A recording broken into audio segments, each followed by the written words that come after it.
ہزاروں سال پرانا اردن کا شہر پیٹرا، جو کہ 1812 میں دریافت ہوا، دنیا کے عجائبات میں سے ایک عجوبہ ہے۔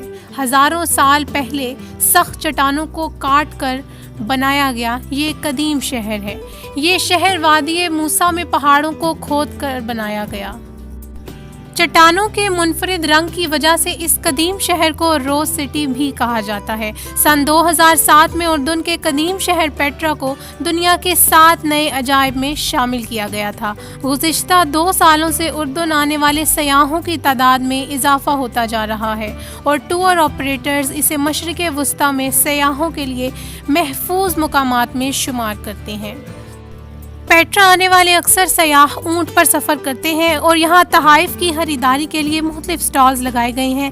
الحزنہ کہلائی جانے والی عمارت کے سامنے لوگ تصویریں بنواتے ہوئے نظر آتے ہیں۔